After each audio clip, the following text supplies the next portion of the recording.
Hey everyone, it's time for some more Power Ranger Legacy figures, and we have got the red ZEO and we've got the blue ZEO. So we've already done green on the channel before, so this is going to be a pretty quick one, but we've got that same style packaging that I have kind of gushed over before. I really dig the packaging. I like the boxes. I like the style. The back shows the other figures in the waves, the Build-A-Zord, the whole deal. So let's pull these guys out and take a look. Alright guys, so here are the figures out of the packaging, and if you've seen my previous video with the green ZEO, you pretty much know what to expect here, because these are 100% the exact same figures with the exception of their head sculpts. Accessories are the same, everything else is the same, paint's the same, and then obviously the suit color is different, but it's all molded in that color for the most part, so there's no paint really to talk about there. My same gripes kind of persist through this line, so we'll run through articulation real quick. I'm going to move blue out of the way just for the time being. Just run through articulation just in case you don't know what these figures are. Heads can swivel, they can move up and down. We've got slightly ratcheted shoulder joints, arms can go all the way out, spin around, bicep swivel, double jointed elbow. We have ball hinged wrists.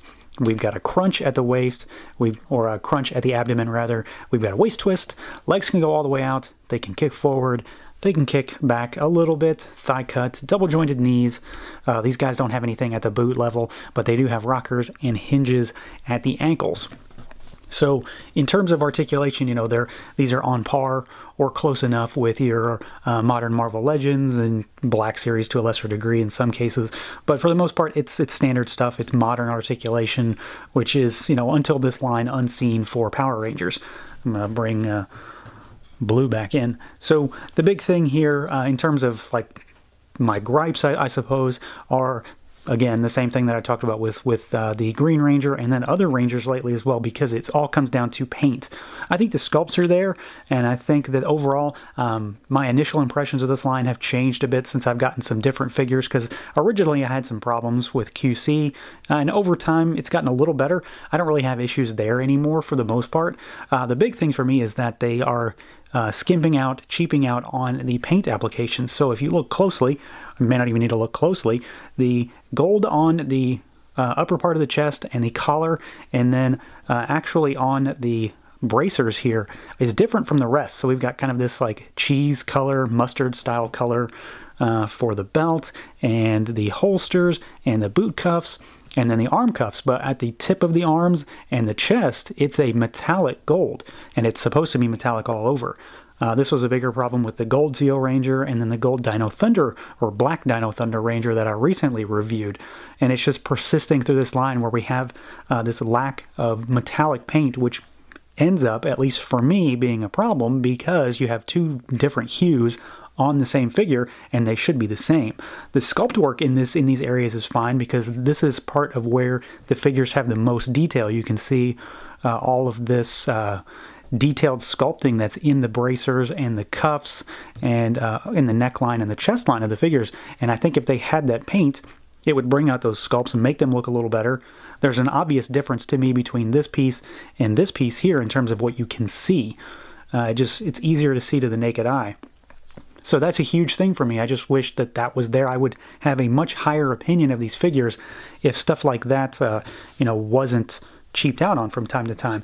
And then my next big thing is the accessories, because, and I've said this in I think every review I've done lately for these figures, is that they do not, and this is a big thing, at least as far back as Mighty Morphin, but they do not give these figures their signature weapons. So we've got the little, I don't remember what they're called now that I have to think about it, but the sword hilts. These are actually swords and they extend. Obviously they don't do that, but they each have those, and then they each have a kind of generic blaster pistol. But in the show, they get unique weapons that are specific to each figure, and this was such a big thing for Mighty Morphin figures that Bandai went back and reissued the MMPR figures with those unique weapons. So that to me is just a huge miss again and again and again. The only Rangers that seem to get their signature weapons are your Green Ranger, your White Ranger, those kind, the 6th Ranger or the Extra Ranger kind of figures. And while that is true, they do have those and they are more apt to get them, These figures have unique accessories too, and at the end of the day, I don't want to think of Power Rangers as figures that just hold guns, or at least in this case, this, because for your non-Ranger fan, no one knows what this is. It doesn't look like anything. It looks like some sort of screwdriver or something. It's kind of weird. So those are my big pain points: the lack of paint apps, and then the lack of unique accessories. I think if you take those out of the equation, then the figures are pretty good. I do have a higher opinion of them now than when I originally started, like I said, and it could come from the fact that I'm really digging the actual figures that they're producing right now. I've got a big soft spot for the ZEO Rangers, just because that was kind of the last step in Power Rangers from when I finally got out when I was a kid.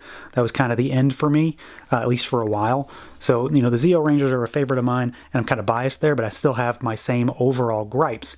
That said, at the end of the day, for what we're getting, these are $20 figures in value, and I'm not upset about that. They do come with the Build-A-Zord pieces, and if you're a big fan of ZEO, this is the only way you're getting current modern ZEO figures, so you've really got to buy them, or you've just got to accept the fact that you're not going to get anything. So, if you can take the paint issues and the accessory issues in stride, then you're going to end up with some decent figures, but they are still, in my opinion, cutting corners on these figures when they could be a step up. So that's going to do it for this little quick look at the Power Ranger Legacy Red ZEO and Blue ZEO figures from Bandai. Let me know what you guys think. Feel free to like, comment, subscribe, and share, that whole YouTube deal. And until next time.